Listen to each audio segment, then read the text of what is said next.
Good evening, everyone. I'm Sanjay Lakotia from Noble House, your partner for gig workforce. We've been doing some of these sessions to talk about, what is being referred to as future of work, and we've had the opportunity to invite Abhijit for this session on a topic which is very interesting, and he's come up with a book around this topic called Career 3.0. We'll talk about some of the challenges that people will face as we go forward when work changes significantly from what it is today to what it is going to be. And then how do we prepare ourselves for this change and be able to cope up with ever changing requirements in the employment side? So, welcome, Abhijit. Thank you so Abhijit, much. most of you know Abhijit works with Microsoft as a learning leader, and he's an influencer who's been writing on various subjects as well as providing expertise to a lot of different companies in different areas. Has worked with companies like Wipro, Colgate Palmolive, Microsoft, and various other roles and responsibilities at the leadership level in HR, and is taken as a thought leader around this subject for many years. So, Abhijit, I wanted to understand, what uh, excited you about this topic, and how did you come about, writing on an interesting topic and a very timely topic like this? Thank you, Sanjay. First of all, I appreciate your giving me a chance to come and talk about, my work with your viewers. So delighted to be doing that. The genesis of this was, when you look at, as you mentioned, the patterns of how work gets done. This pandemic was probably the cleanest opportunity where, imagine that somebody just clears up the clutter and just says, this is how work is going to be. A lot of things, we should think about that as early warning systems. For example, there were a lot of companies which completely at short notice decided to lay off people. So that was one piece. People were suddenly, those who never thought that they are going to be doing something on their own and they're having to sort of create those career strategies, were completely caught unawares. So the pandemic was bad enough, and then all the work change that happened. Two, that it really showed us that a lot of work that we think needs to be done inside an office, a lot of that doesn't need to be. There is a great value to being in the office for a different set of reasons. We talk about that also. But this whole myth that a lot of things, unless they need to be done in a physical location, you are assembling a machine, yes, that needs to be done in the place. But a lot of the other white collar jobs can be done from multiple places, and people did. People went to, first they decided to work from home, then they went to their hometown, and then they decided, the more adventurous one decided to come and try out new locations to live. So this whole concept of a digital nomad, really started to come about. And the final piece, I think, that we need to sort of look at it is, technology is now an enabler. So you can do all this work, share your documents.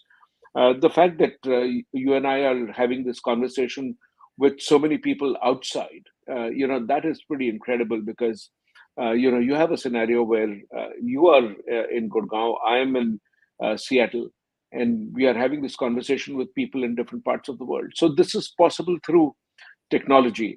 And so these are the kind of things that have suddenly changed how careers will evolve. Also, I think people are getting a lot more excited about doing their own thing. And, that is um, this transition of, just as learning is something that we earlier used to say, you first learn and then earn. And then retire, learn, earn, and retire. That model is actually fairly obsolete. And I won't say obsolete for most people, but what happens is there are some jobs where the environment is such that you can continue to be in that one job. Maybe you change a few employers and all that, but for most people, the nature of work is changing. It's a True. rather long answer. No, it's very true, and we can see that happening. And we had done a white paper on this subject, and we went and Yes. asked people as to what would you want to do if you're a freelancer today.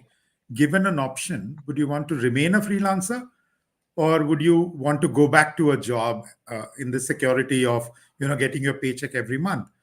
And we were completely surprised because clients would tell us that most people do this because they are desperate and they don't have a job. 73% people said we don't want to go back to a job, and that was a Wow. revelation for us. Yeah, yeah.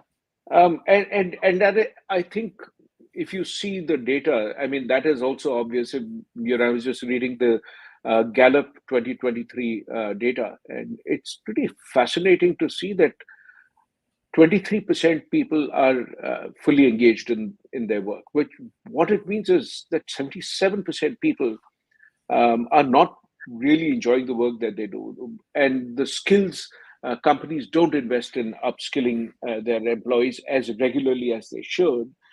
So the work becomes slightly beyond their reach. And that's one of the leading causes of stress, that you don't have all the skills that you need. Um, and those are some of the things that are early warning signals that, and companies have been sort of taking people on and off at will, and this uncertainty is another cause of stress because people have commitments, financial commitments, etc. So to get a little more predictability, you need certainly to be thinking about how do you plan your career, and it can't be the strategies that you've been told in the past, that you must get a stable job, and in India we always say you must settle down. This whole notion of settling down, I think, is a thing of the past. Very true. So, this is a topic which requires forward thinking, right?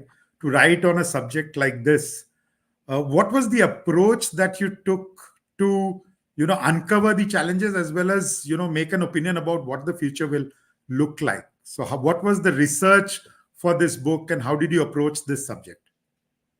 I am, in the last couple of years, after I left Wipro, I was working for myself and built a small team of people who I used to collaborate and do the work with.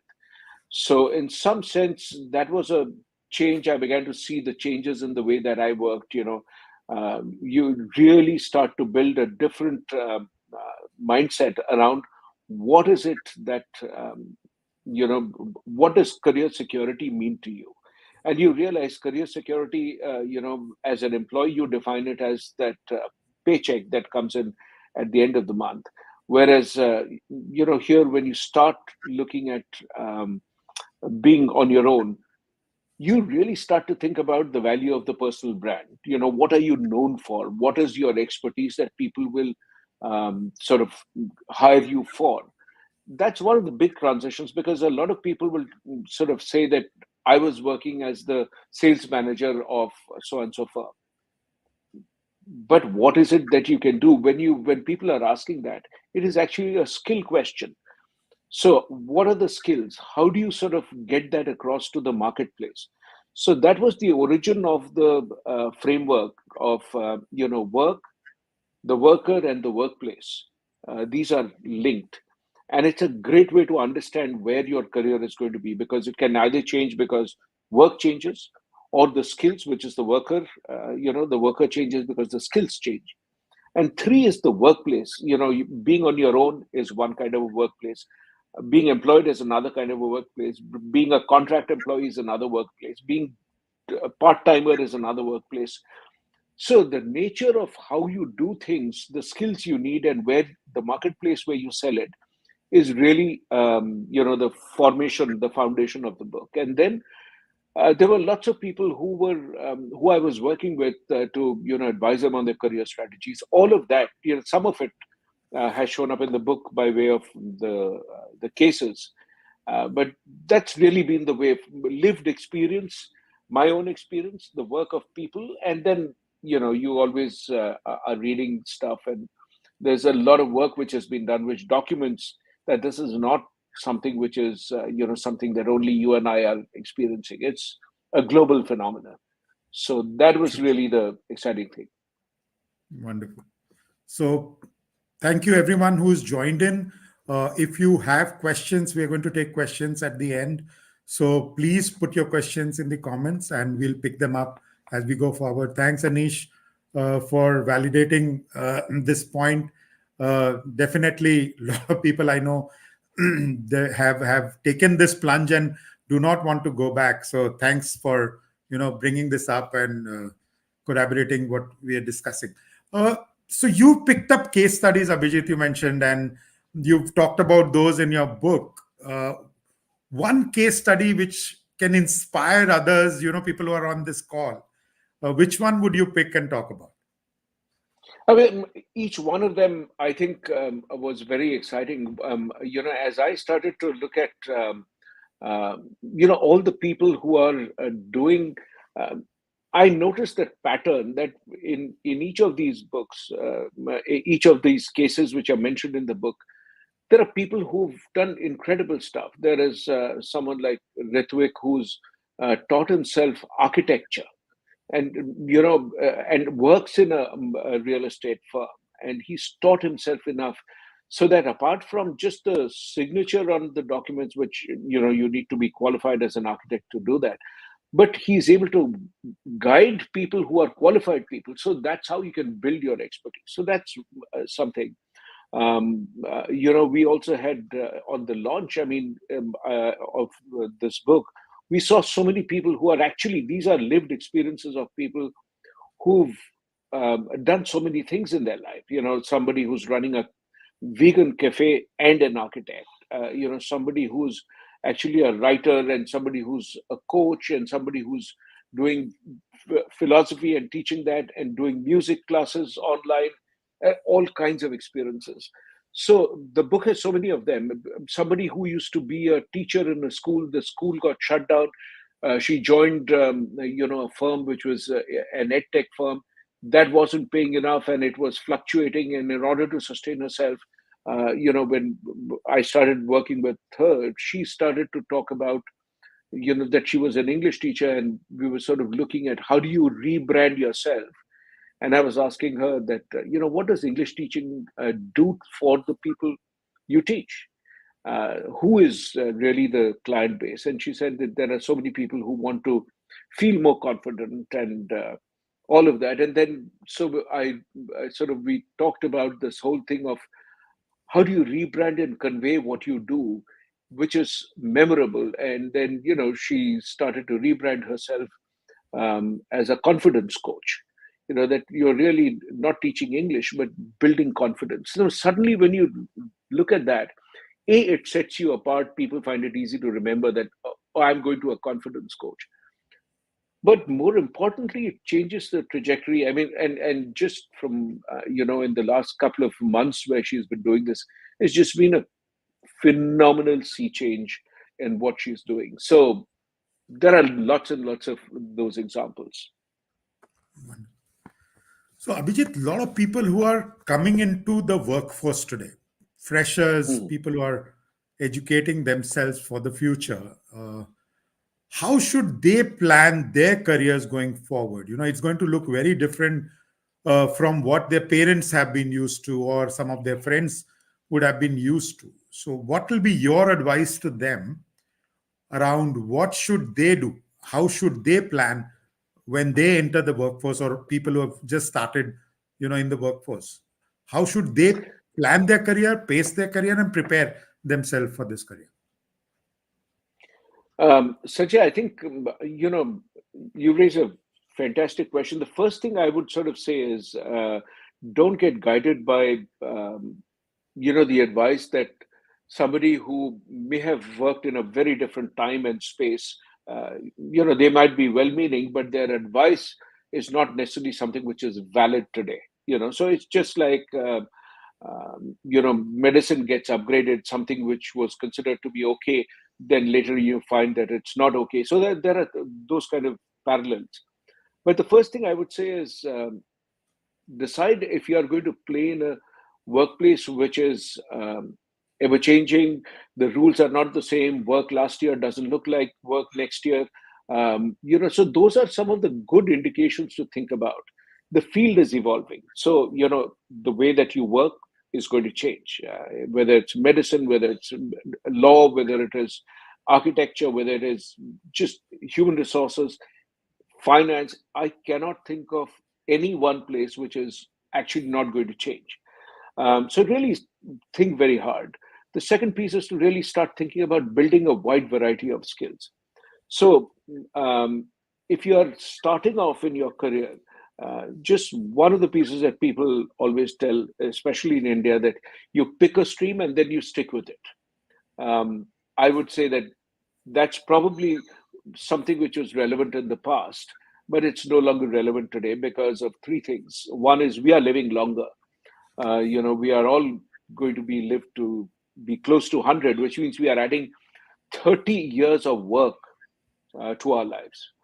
How are you going to do that? Even if you don't need to work for money, you made your money. But just simply to stay sane and mentally active, you would need to do that. So that's the first part. We are living longer.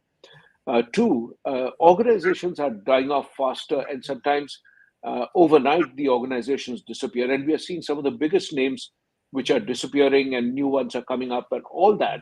Um, there is this whole process of looking at the organizations are going to disappear. So even if you decide not to change jobs, the organization may not be around in many cases. So that's the second part. But the third, even assuming that that is valid, the most important piece I would think about is that the skills that we have, the half life of a skill at one point of time used to be almost a decade, and before that it used to really last you a lifetime. So the degree that you did really was good enough until you retired. But today when you look at it, it is we say people who are coming into the workforce, they are not very employable. For in many of the cases there are reports which talk about that. That's because the way that we are trained, it's the educational systems have not kept pace with the real world. So therefore people, when they come in, they struggle with ambiguity. They like a lot of structure. Tell me what to do and then I'll do it. So taking initiative, finding out those things, all those things have changed. So being prepared to sample multiple things, try out many different things in the early days of your career. And it's okay if uh, people are getting alarmed that, make up your mind, because we don't quite know. uh, when I started, there was no such field as learning and development. Training was one field which was there, yes. And Sanjay, you will remember that we first met in a class in training and development. Very true. And so the fields change. So if you are not prepared for something that's going to emerge later, how will you be there to take advantage of that? Prompt engineering was not something that existed as a concept in anybody's mind, except for people who are working in AI.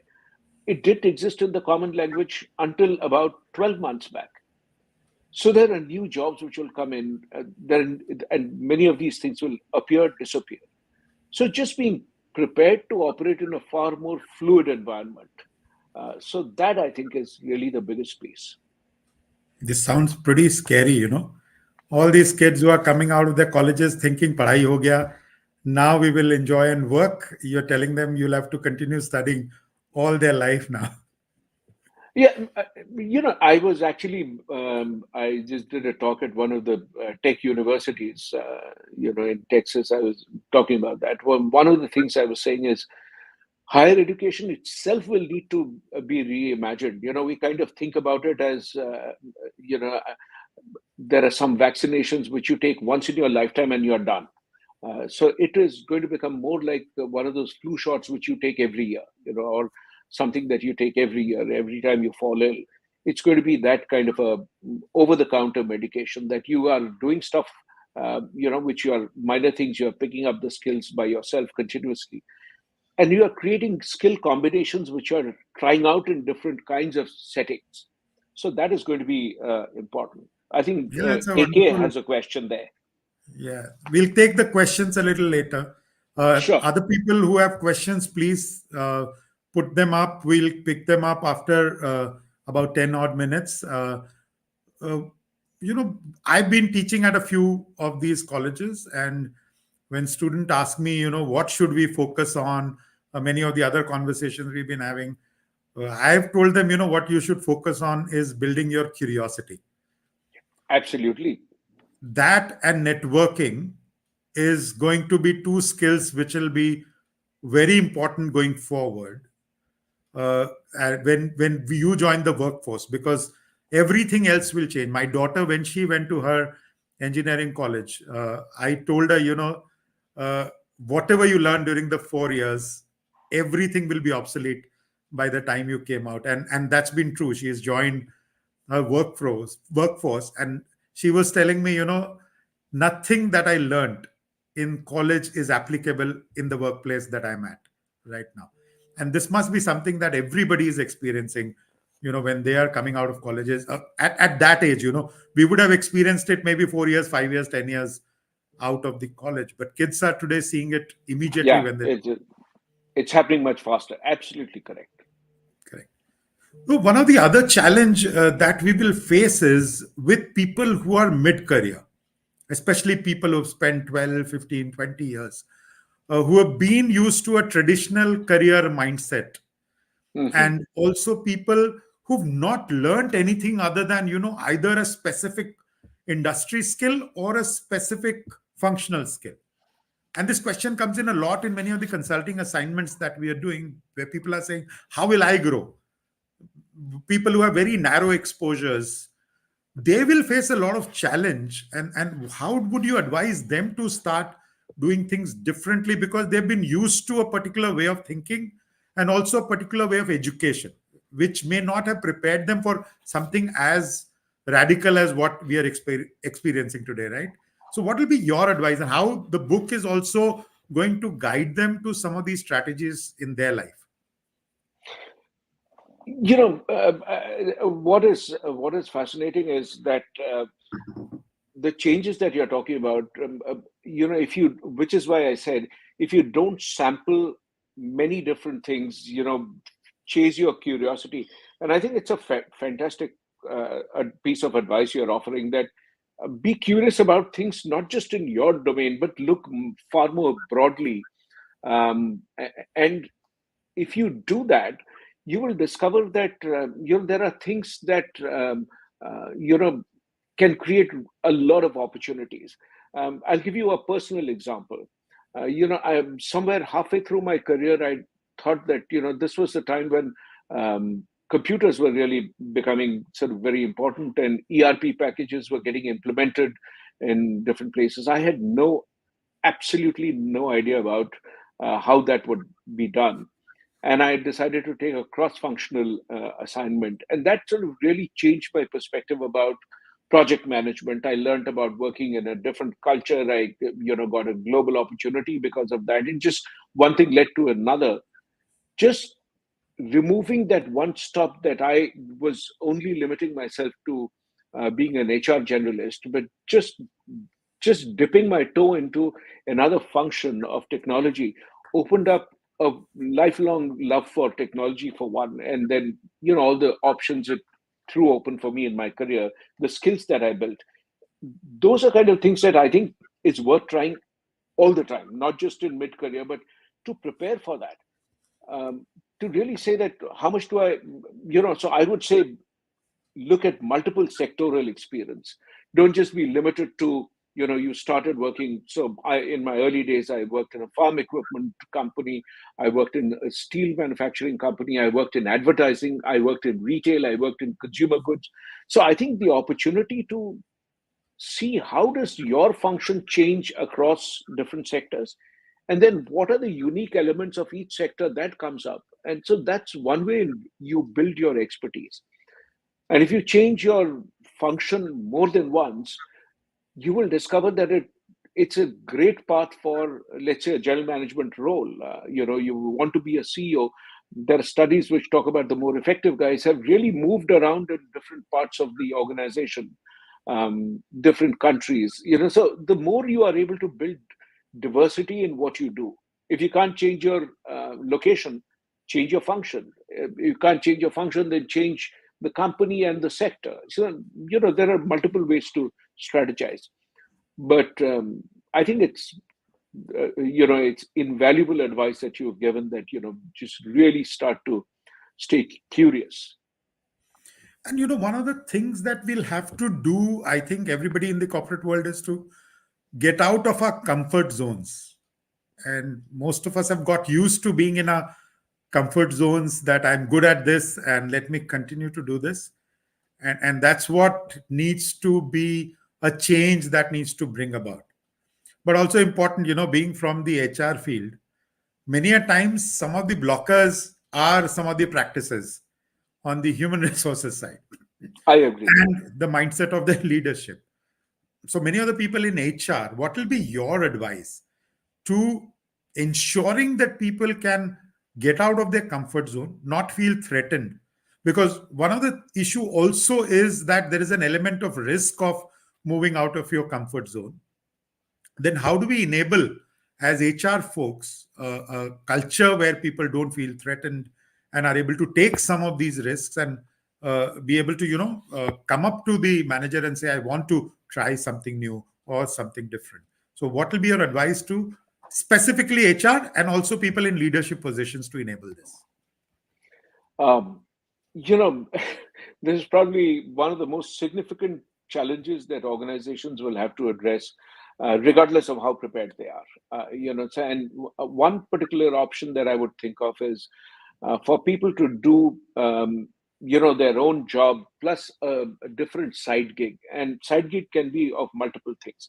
Any place where you are learning your skill is what I'm defining as a side gig. So you could be, even if you stay in the same company, you could be in HR. Let's say if you're a generalist, try doing a specialist role. Do projects, do short-term assignments.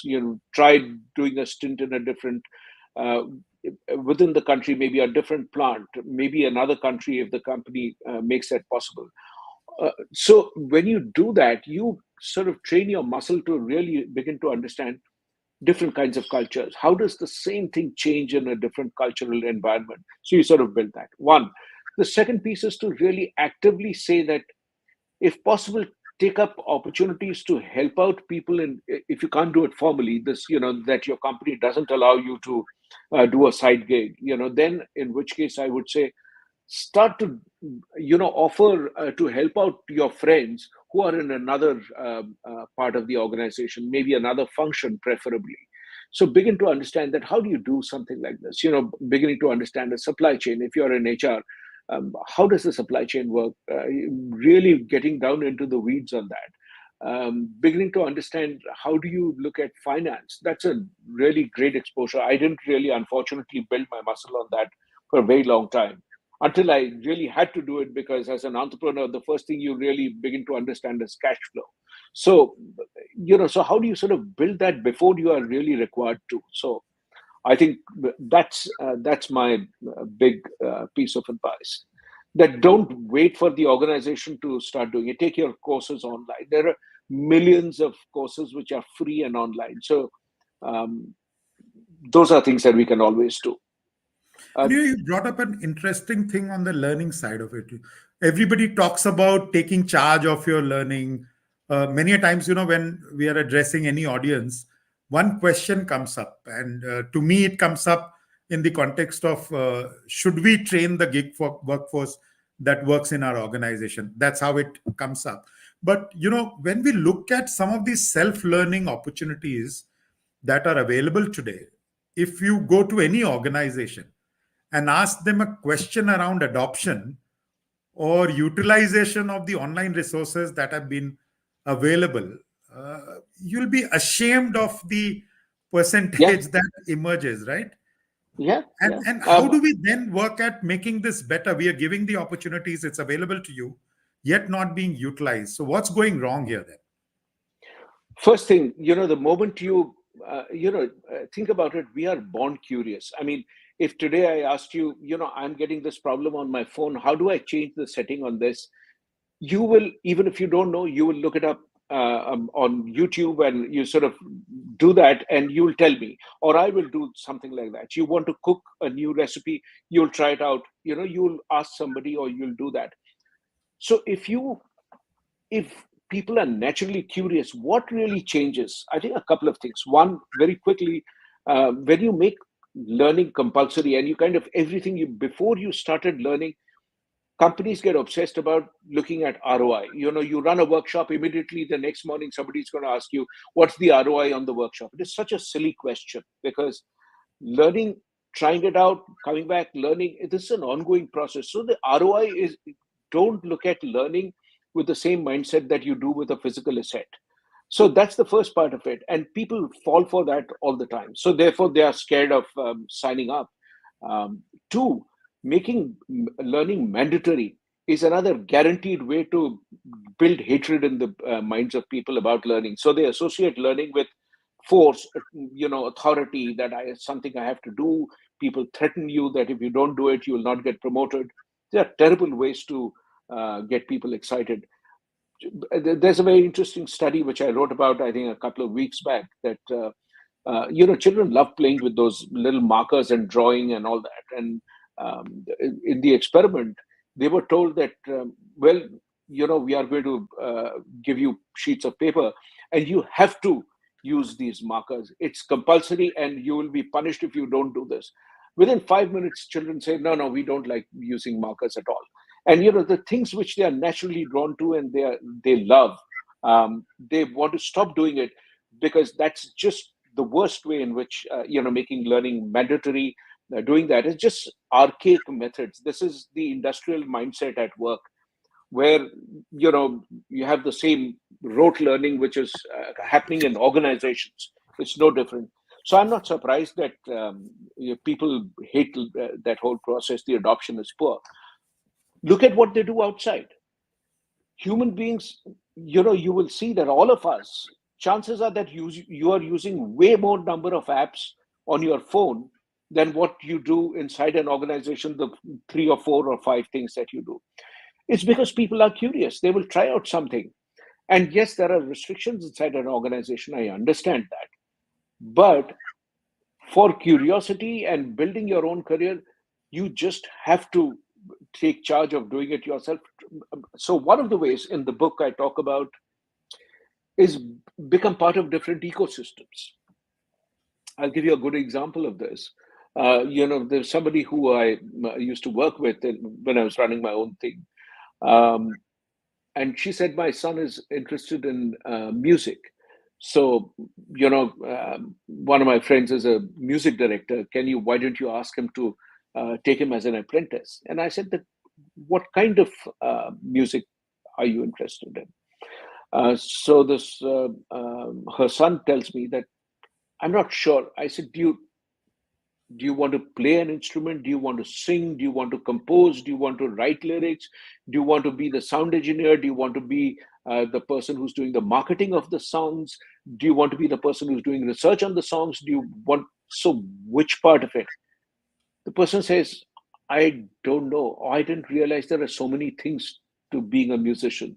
I said, yeah, because being a musician, the business of music is very different from singing the odd song with friends and everybody saying, hey, you're a great singer. It doesn't quite work like that. So when you sort of really think about those aspects, the best way to pick it up is to become part of an ecosystem. In the book, I say become part of multiple ecosystems. Your hobbies is a great place to start. Think about pursuing those hobbies with other people. So let's say you are interested in running, and become part of a group of people who are running. You'll naturally meet people from different organizations.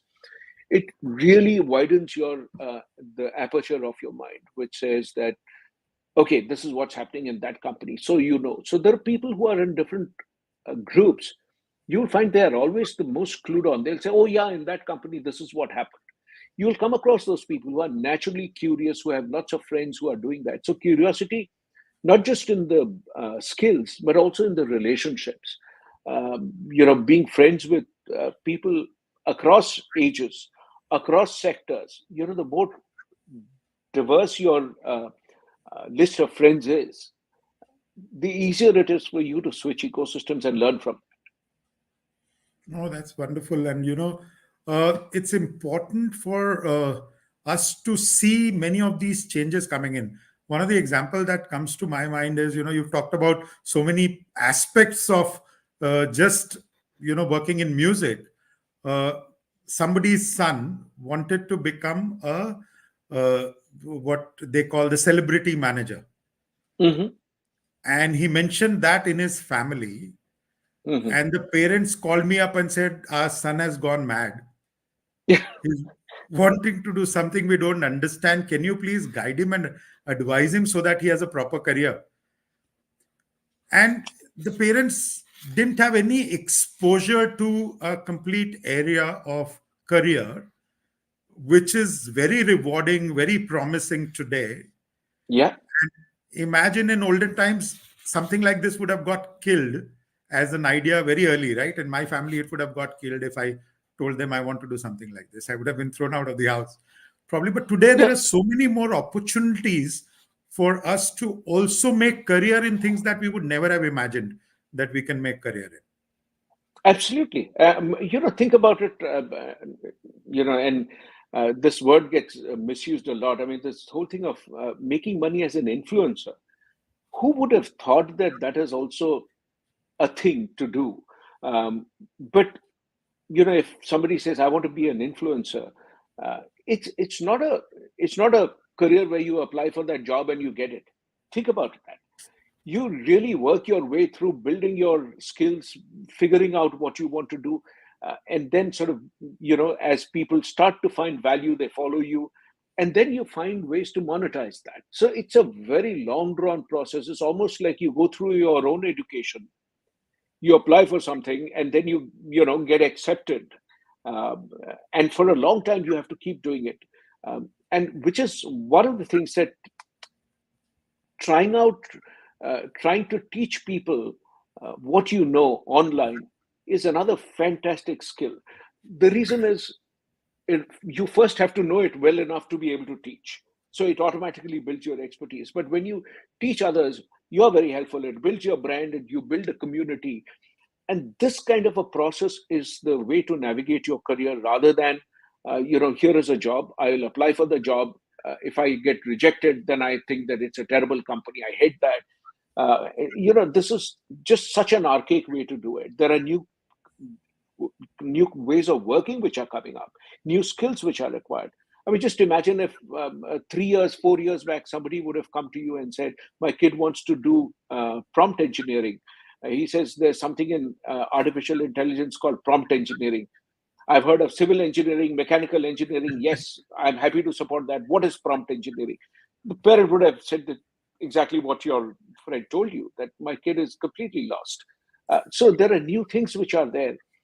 Don't, and what I was telling another parent who's a friend, and I was saying that don't let your limitations become the limitations that your kid is inheriting.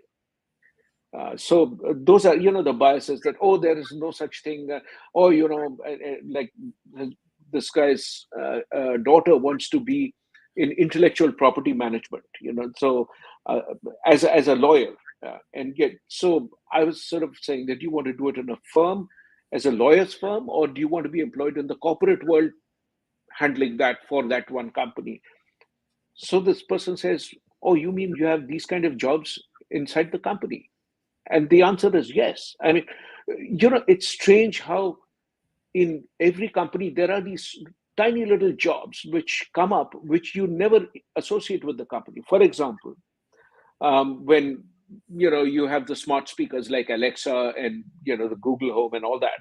When you think of these, the people who have got degrees in humanities are probably better suited to write those kind of scripts, because one thing is to say that you ask the smart speaker, what time is it.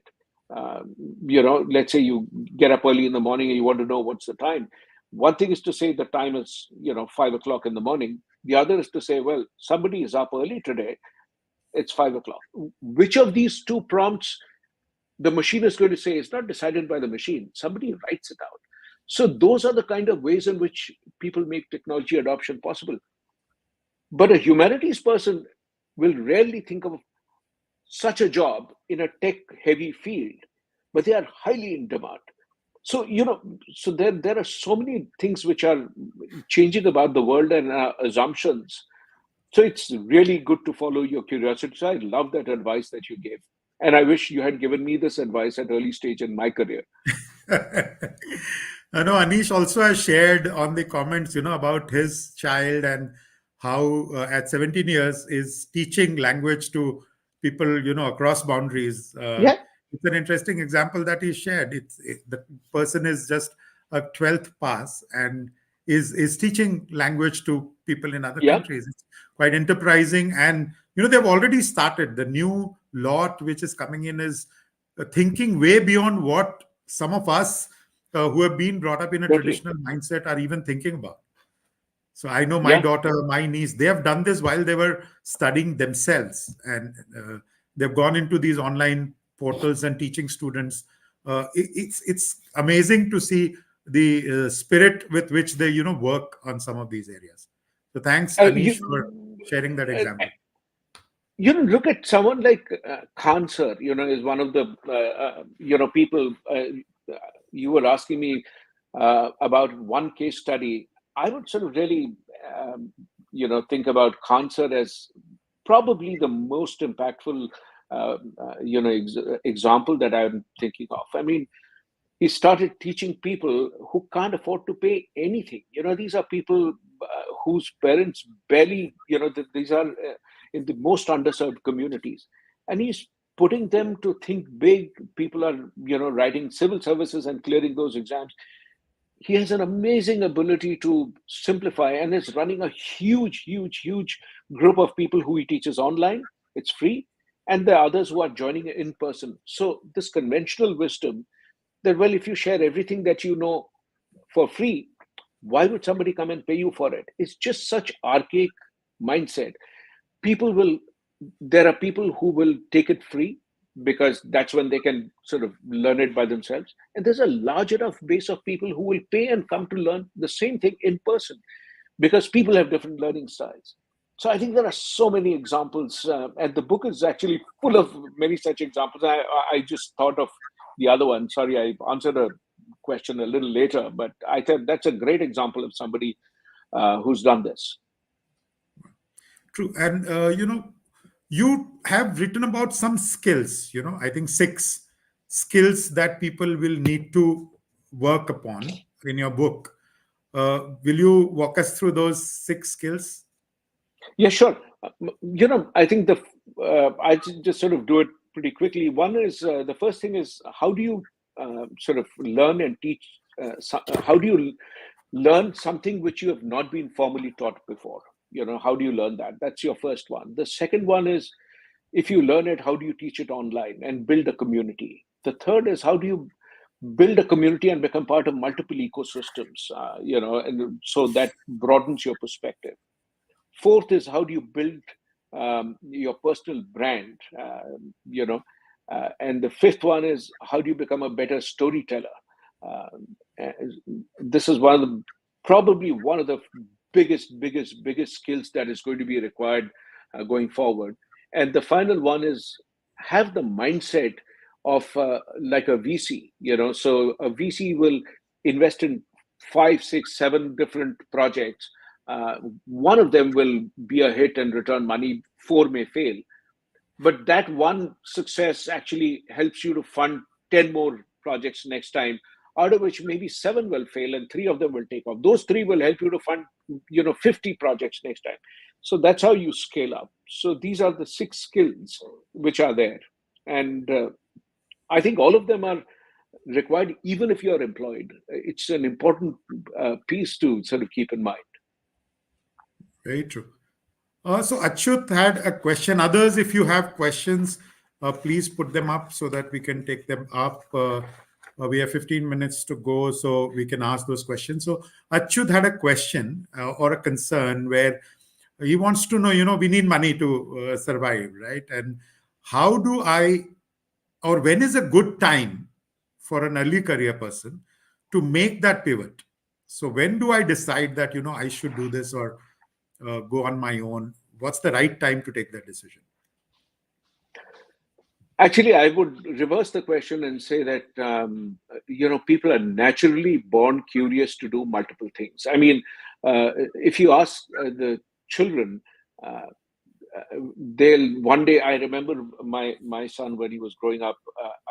Somebody asked him, "What do you want to do when you grow up? Do you want to be a doctor or an engineer?" And in those days, Hanuman was very big on television. And he said that, "I want to be Hanuman when I grow up." And people said, "Oh, the kid has no idea about what he wants to do." People are naturally curious. They want to try out many different things, and we should never turn back and say, no, but make up your mind, because you can't. You're expecting somebody at in their teens to make a choice and then stick with it. And then, which is exactly why so many people feel trapped in their careers. And they should just give themselves this freedom that it's okay not to know what is it that you want to do. The second piece is to actually try out and see as many things, learn about as many different things. You try it out, because as you meet people who are doing that, observe them. If possible, if you can have that access, and all of us are not necessarily always as lucky with this. If you have access, find places where you can go and observe a day in that person's life and say, what happens in that particular thing. um, as you look at that, you may come across a very different picture. A good example, my definition of what a lawyer does was built by what I saw in Hindi movies. But when I actually went to a court and observed somebody doing something like that, and I realized that the work of a lawyer is completely different from what I thought it was like. And I decided not to become a lawyer, even though I had studied. However, what I learned as a student of law became supremely useful for me when I was doing my own work, because I could read those contracts and understand them, and that made such a difference, because there's so much of legal work that you do as a freelancer. It's very hard to imagine that. So just trying these things can make a world of a difference. Which is very true. And, as people are looking at becoming their own bosses, many of the things that you talked about, things which we don't necessarily think about when we are in a job, which is raising invoices, collecting payments, basics like, documenting the scope of work, which doesn't lead to a dispute. Some of these things, don't come naturally to most of us who've been in job assignments. And many of the people come to us predominantly because they have not been able to resolve some of these conflicts with their clients. And we help them, go through all of these. So these are great learnings that everybody who's looking at, moving to gig work, which seems to be the flavor. I was just at a conference and, 20 people came up to me as soon as I got down from the dais to ask me, supposing we quit our job, will you find us an assignment? Yeah, I just think that you don't find yourself again. That is a question which is very typical of an employee mindset. That will you find me an assignment? A bigger question is, how do I create an assignment for myself based on my unique abilities? So I think one of the ways to do that is to actually start to try out your work and create a unique brand of whatever you're doing. So the more diverse you are, the more unique you are, and the less competition you have when somebody asks for you. Um, so when you sort of look at that mindset, you are constantly trying out different things. When the pandemic happened, one of the best things that I started to experiment with was how to sort of create my own videos, edit them, put titles, do that, put a logo. You know, and the reason why it happened was, as part of being an Adobe influencer, I was given access to all their software. Now, a lot of the people, didn't want to use it, because what will I do with editing software and Photoshop and all of that? And I started playing around with it. There was no opportunity for me to do it. Yeah, on the odd occasion, I'll sort of, do a little bit of touching up of some stuff. But the real opportunity opened up, like a floodgate, at the time of the pandemic, because a whole lot of work that I was doing initially stopped. But it freed up the opportunity for me to really double down. And I was, by coincidence, I was taking a course, a formal course. I was clearly the oldest person in the room. And the instructor, who was like a 20-something old person, would come up to me and say, "Sir, आप ये क्यों कर रहे हैं? आपका promotion होगा क्या इसके बाद?" So, translated, that means, why are you doing this? Are you going to get promoted if you complete this course? And I would say that, no, I'm just doing it because I enjoy doing this. It's so much fun. And because of that, people would say, "Oh, you should also experiment with this software. Oh, you can do this.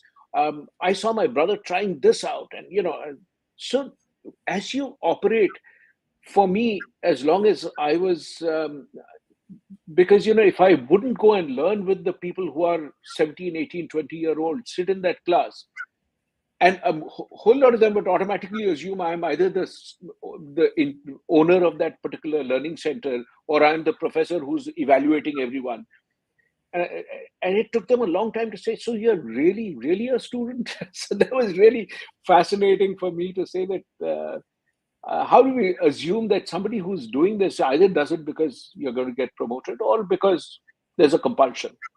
I think that's one of the big societal shifts we need, that we just need to take the stigma out of learning and make learning fun and instinctive. Very true. But at that point, Nimrata is asking a very interesting question. Okay. And she's saying, how do you manage to be so prolific in terms of, you write articles, you're writing books, you're managing a senior job, and you are an influencer.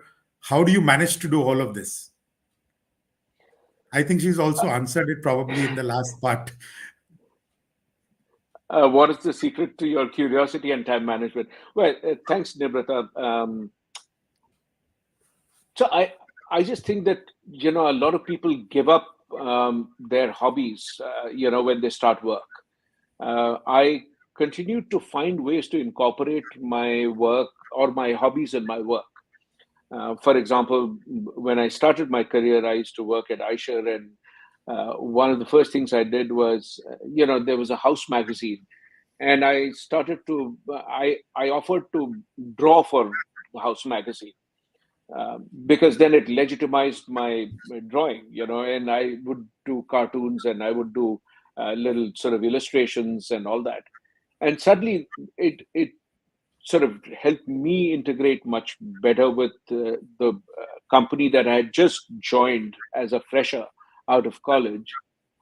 Two, I was able to continue to build that. I then, at one stage, I said, I'll try to make a short film. I got a couple of my friends together, and we created a short film. It was like a 3-minute film on a particular learning concept. And my boss had told me that, this is going to be done at zero budget. So how do you make a film on zero budget? And then we figured out a way to do that, and we created that. Of course, the little expense on film, etc., the company did pay for later. But I said that if I don't try it out, I'll never learn. So I put a month's salary on trying to get that, my savings, not salary, and get that going. So just constantly trying out something, is really the way to do it that way. So don't give up your hobbies is my biggest advice, because that's where and the next kind of work that you do is probably going to happen like that. Radio, I used to do a lot of work with the radio and television, but not so much television, but radio when I was growing up.